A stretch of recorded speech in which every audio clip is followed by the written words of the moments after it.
Stirring the elderberry tea with chopsticks using the vortex method, the only true way to optimize the taste of your elderberry tea at the molecular level. Good morning. Welcome to the Daybreak Show. I am the Sultan. We'll get started. But first, elderberry tea. Since I'm going caffeine-free in the month of July, which is also my summer shred. Perfect. Nice. Usually when I do carnivore for a month, I also eliminate caffeine and drink a heck of a lot of water. The problem I have with drinking caffeine is a diuretic. And July is a very hot month, so is August. I probably should do it for 2 months, but I do it just for July, is that I don't need to be pulling more water out of my body. You know, if you drink 12 ounces of coffee, you're probably going to pee 14 ounces of liquid eventually. You know, it's a diuretic. So what I want to do is just focus on shredding during the month of July. That's what I'm doing. No caffeine and no carbs at all. No white flour, that kind of stuff. On the weekends, I might cheat a little bit and have a salad or something, but that's okay. Nothing gets done without deadlines. I remember hearing someone say years ago that work usually adjusts, like workload usually adjusts to the time that's allotted for it. So if there's a 8-hour workday, you end up fitting whatever you have to do into those 8 hours. It could be really 1 or 2 hours worth of work if you're really focused on it, but you stretch it out to 8 hours. Unless you put hard deadlines on things and create accountability, nothing gets done. Things just kind of cruise along. Are you having problems in your life? Should you have started something earlier? Put a hard deadline on it. Can you imagine, like in this hustle and grind culture, these people just like working forever and with no deadlines? It's not a matter of getting up at 3:30 in the morning and hustle and grind and rise and grind. It's a matter of creating deadlines for yourself. Self-imposed deadlines and accountability are the absolute key to your growth and getting unstuck.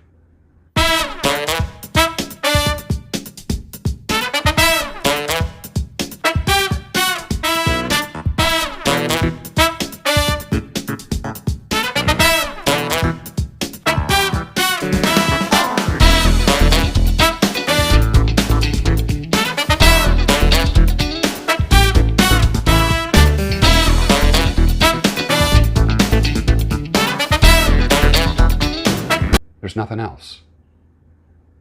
What else did I hear? A goal without a date is nothing but a wish. I loved that when I heard that. It just becomes this free-floating ache. I've always wanted a motorcycle. I've always wanted this. I've always wanted that. It just becomes a wish that eventually just disappears. You're guilty of it. I'm guilty of it. What can help you with deadlines and accountability? A coach. Someone to hold you to it, someone to bring up ideas, someone who interjects things that your friends and family are not going to interject. A shameless coaching plug for myself. If you need coaching, email me, gb@georgebruno.com. I have 2 openings coming up next week. What is the best book about the Inklings that you have read?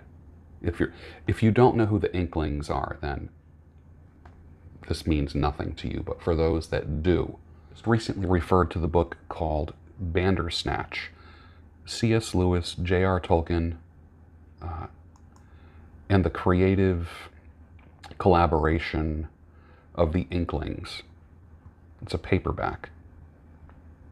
Bandersnatch, written by Diane Glyer.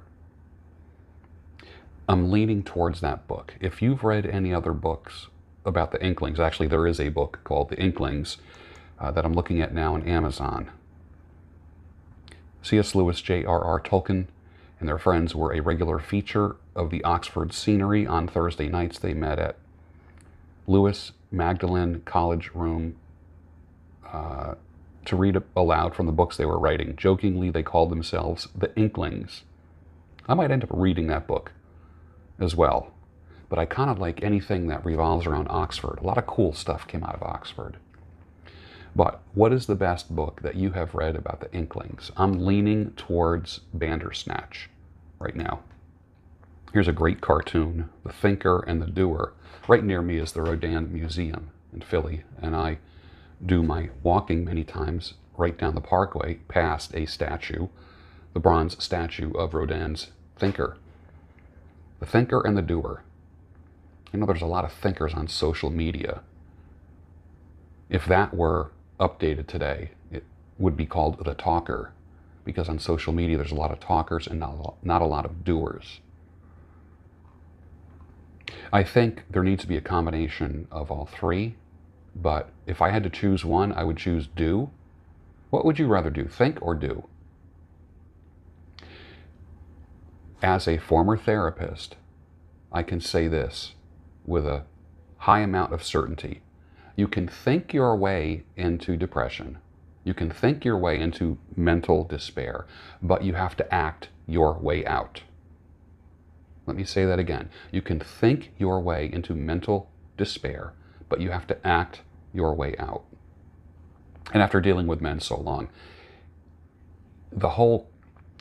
it's interesting. The whole therapy thing that I did for years, not only conducted therapy and group therapy, but also I went to therapy. When you are a therapist, they require you to be in counseling and work out your own stuff. I will tell you, the insight comes after doing, not sitting in a damn office talking to somebody more educated than you. Change comes from doing, not just thinking. I'm not saying there's no thinking involved. What I am saying is this, is that when you are doing something, that's when insight, that's when flashes and aha moments happen, when you are doing something. And then you can tweak your direction. So what's better, thinking or doing? Doing always beats thinking, because you can think while you do. W.C. Fields says, once during Prohibition, I was forced to live for days on nothing but food and water. I love that. Had a great podcast yesterday with Zach Small. I was on his show. Very insightful, motivating young man that I look up to. He is a little older than half my age, and I look up to him. I explained to him how my mentors are all dying off. Like my mentors who were like in their 80s and 90s, they're all dead and dying. So who does a guy my age look up to? You have to start looking backwards. So right now, some of my mentors, my favorite people to watch and read, are guys in their 30s and 40s. It's pretty cool. When that becomes available, I'll post it here in the community section. Hey, don't you think it's about time we have Nicola White back on? The woman from England who does the mudlarking. We had her on here about a year ago, and I just recently reached out to her, and she's going to come on again. So it's time for that. And I know you enjoyed that show. That was a lot of fun. I bought my first Hank's belt. As I said last week, I know it's going to be an addiction because I'm already thinking about getting a brown dress belt for when I wear khakis. I got their black everyday belt. Now I want to get something a little dressier, like a dark brown one.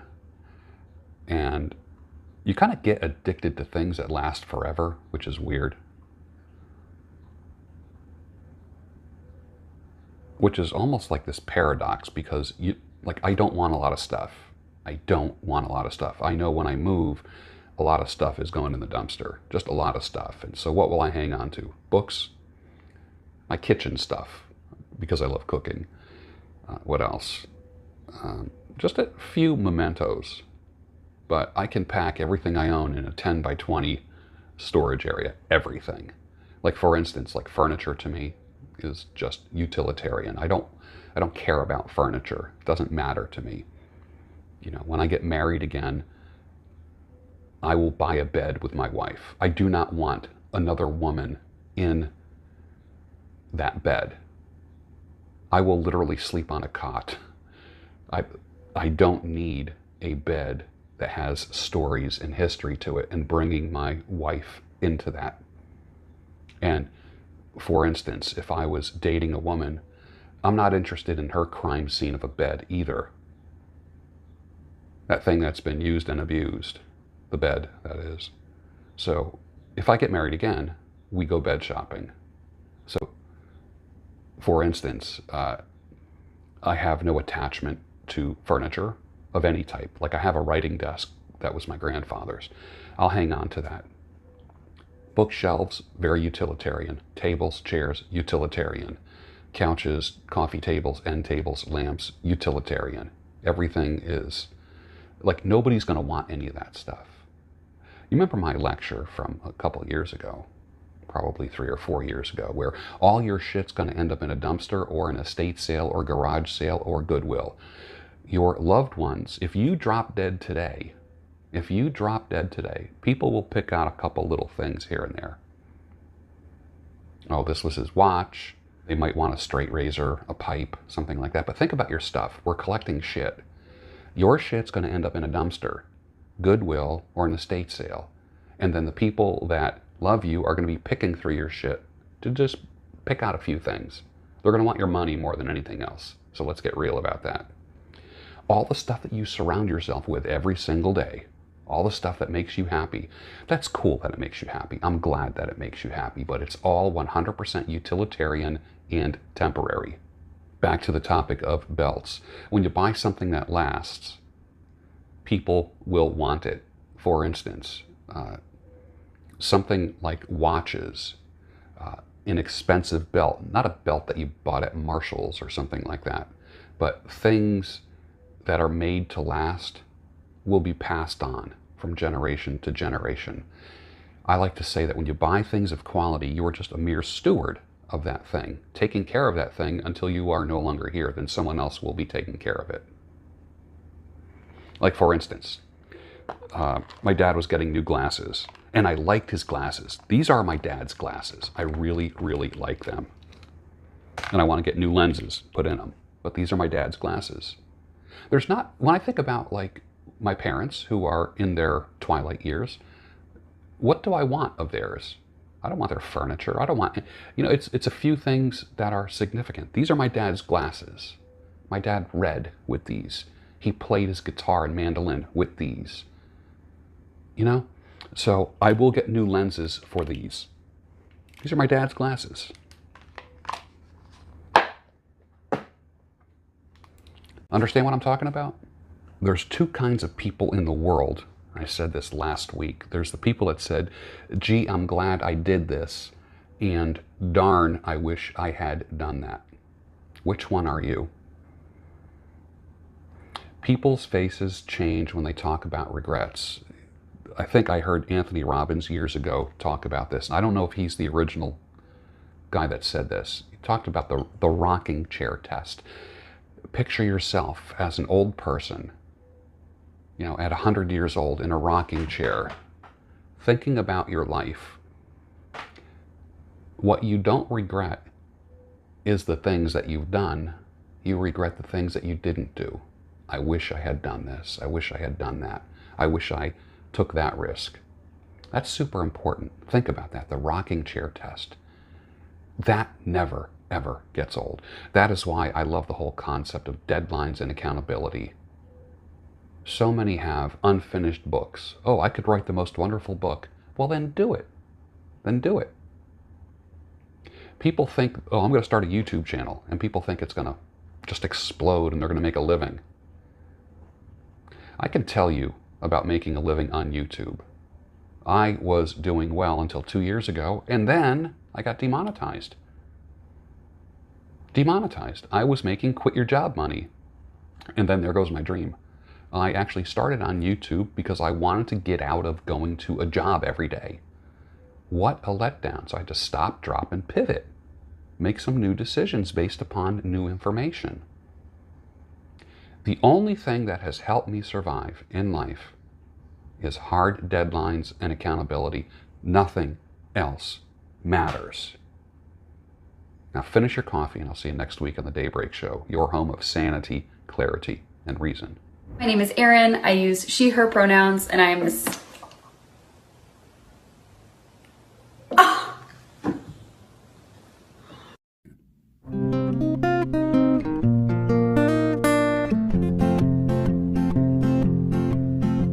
And I cruise down the street like a free rider. New shoes on my feet like a free rider. And I move to the beat like a free rider. And I scoot through the week like a free rider. And I scoot through the week like a free rider. Got my new shoes on my feet like a free rider. And I move to the beat like a free rider. Yeah, and I scoot through the week like scoot through the week like a free rider.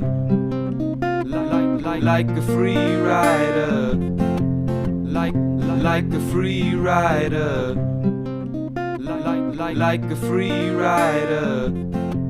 Like a free rider.